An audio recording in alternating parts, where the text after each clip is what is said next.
Bab 497. Ilmu menebas langit menarik pedang yang sesungguhnya. Roh jahat dan kebencian yang menakutkan mengalir ke otak warrior yang di bawah pengaruh roh jahat dan kebencian ini, warrior yang hampir kehilangan dirinya sendiri.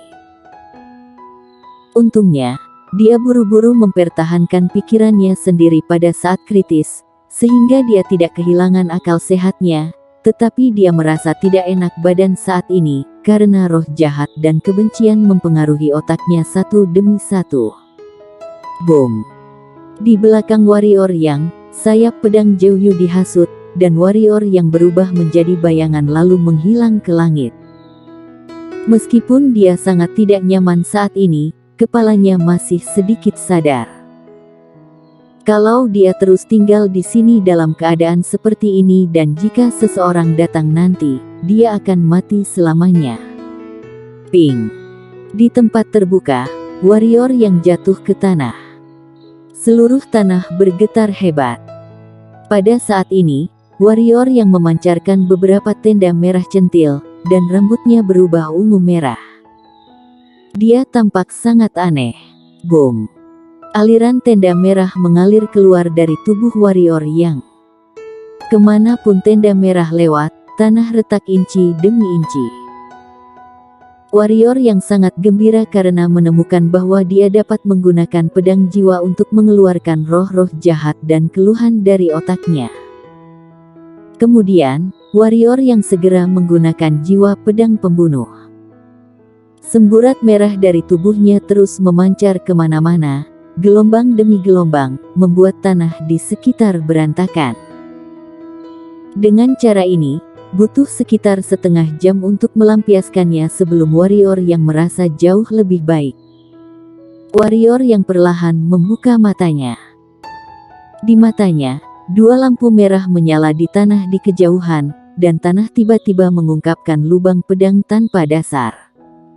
Warrior yang tercengang mengeluarkan cermin dari cincin penyimpanan dan melihat dirinya di cermin, warrior yang tercengang lagi. Pada saat ini, matanya seperti lautan darah, semuanya merah, kecuali pupilnya.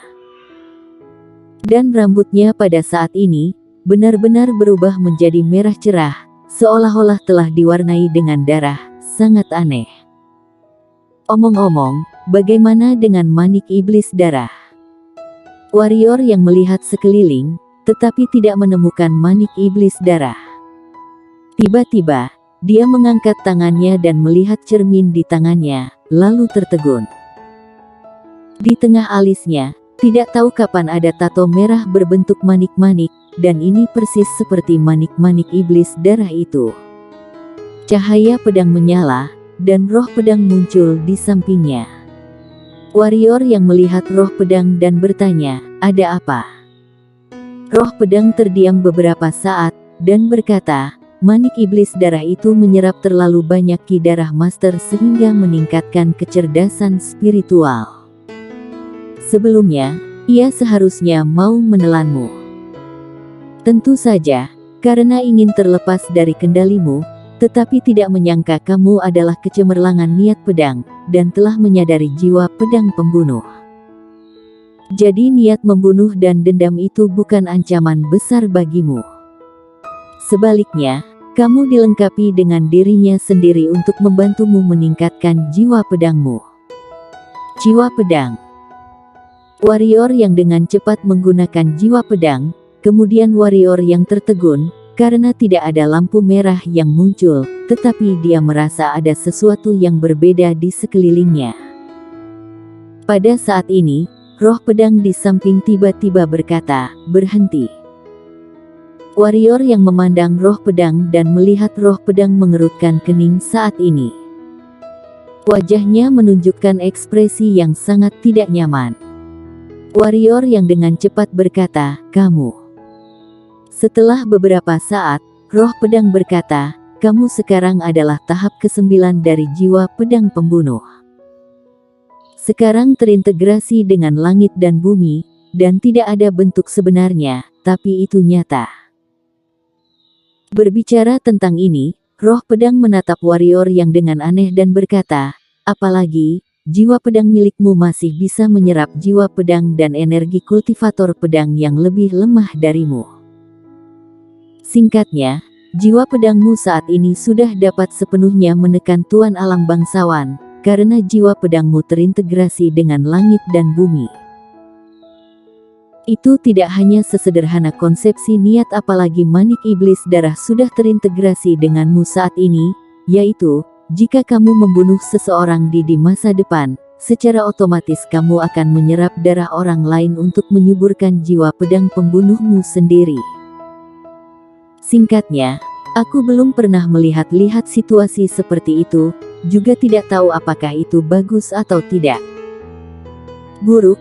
Tapi satu hal yang pasti, kamu akan menjadi iblis pedang sungguhan di masa depan. Iblis pedang. Warrior yang tersenyum acuh tak acuh. Dengan jentikan tangan kanannya, sebuah pohon besar yang berjarak puluhan kaki pecah. Senyum di wajah warrior yang berangsur-angsur memudar, dan ada ekspresi terkejut di matanya. Dia tidak menggunakan energi pedang dengan peluru ini, tetapi hanya menggunakan gumpalan jiwa pedang. Dia tidak menyangka bahwa gumpalan jiwa pedang ini sebenarnya tidak terlihat, dan kecepatannya jauh lebih cepat dari energi pedangnya. Warrior yang merenung sejenak. Ada sedikit getaran di kotak pedang di belakangnya. Pada saat yang sama, pohon besar lain yang berjarak puluhan meter tiba-tiba pecah. Setelah melihat adegan ini, mata warrior yang menyusut, tetapi segera, wajahnya penuh ekstasi. Karena dia menemukan bahwa senjata Dao yang dibungkus jiwa pedangnya saat ini sebenarnya memiliki efek tembus pandang dan kecepatannya setidaknya 2 kali lebih cepat dari sebelumnya. Jiwa pedang sangat kuat. Omong-omong, dia masih bisa menyerap jiwa pedang dan energi pedang dari kultivator pedang yang lebih lemah. Hei, dia harus mencobanya. Kamu adalah yang paling luar biasa yang pernah kulihat di antara kaisar pedang.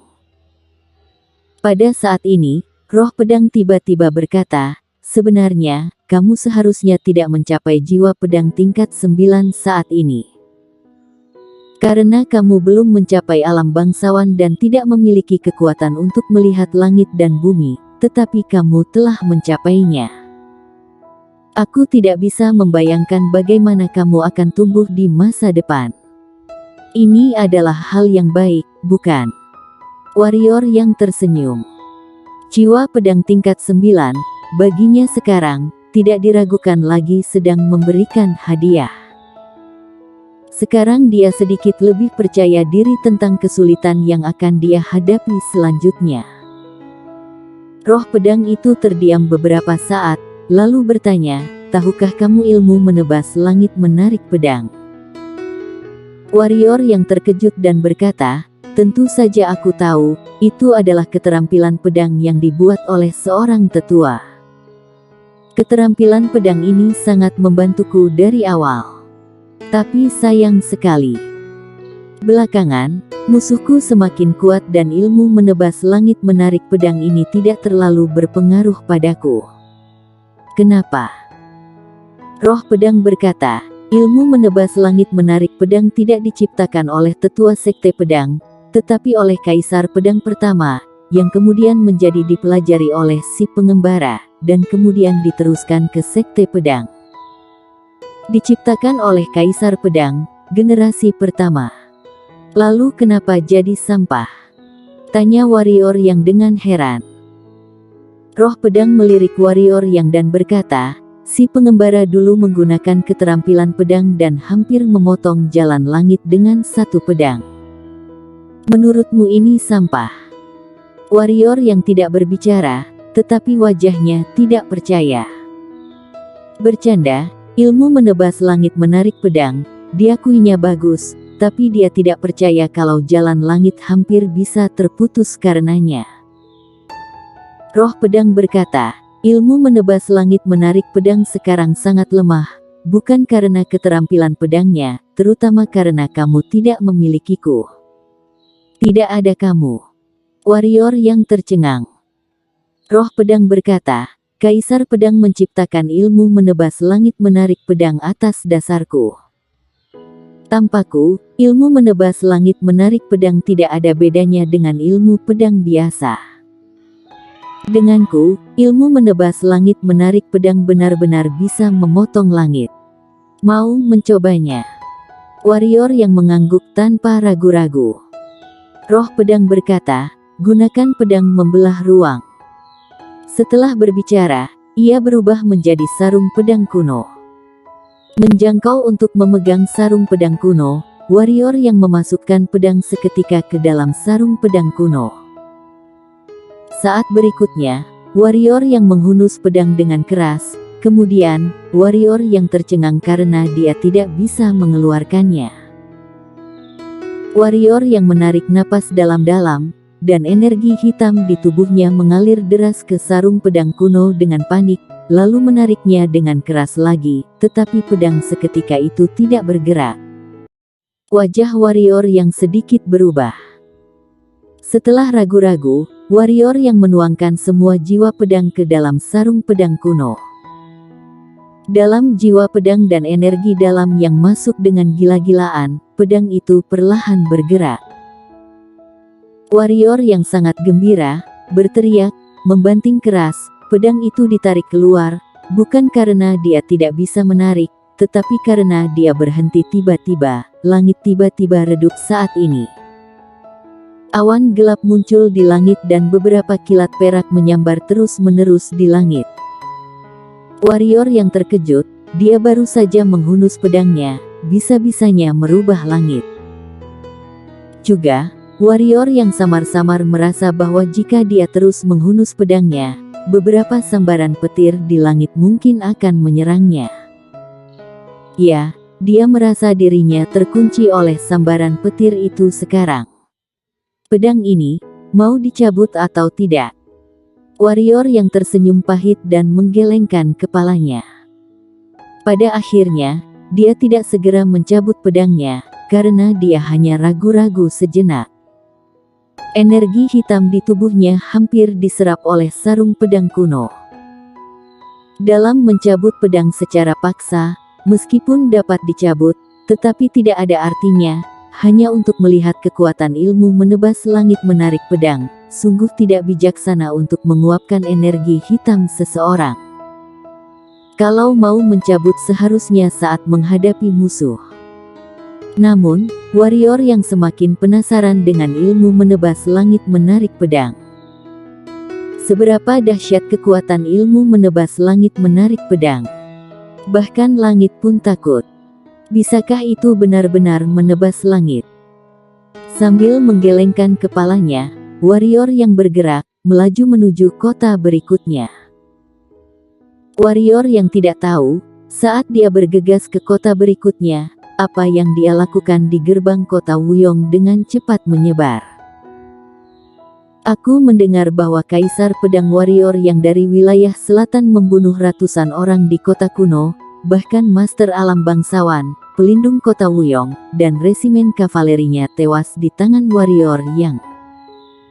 Omong kosong, dia jelas membunuh ribuan orang, tapi aku melihatnya dengan mataku sendiri. Ribuan pendekar hitam di gerbang kota kuno dipenggal olehnya dengan satu pedang dan ada puluhan master alam bangsawan. Kamu bicara omong kosong. Dia tidak hanya membunuh beberapa ribu orang. Aku mendengar bahwa dia membantai seluruh kota Wuyong. Sekarang seluruh kota Wuyong penuh dengan mayat dan darah di mana-mana. Seorang barbar dari wilayah selatan benar-benar membunuh orang sembarangan di wilayah tengah, berpikir bahwa wilayah tengahku tidak memiliki siapapun. Apakah ada yang bersedia pergi denganku untuk membunuh si barbar di wilayah selatan? Setelah membunuhnya, batu energi tingkat terbaiknya kita bagi bersama. Oke. Ayo pergi dan bunuh iblis ini bersama-sama untuk menghilangkan bahaya bagi orang-orang. Kali ini, kerajaan Dinghan mengeluarkan berita lain, yaitu membunuh warrior yang dihadiahi 5.000 batu energi tingkat terbaik, keterampilan hitam menengah tingkat langit, 2 buah senjata hitam, dan juga dapat memerintah seorang penguasa kota dengan populasi 1 juta. Kemudian para pendekar hitam wilayah tengah itu heboh lagi dan menjadi gila mencari warrior yang bersambung.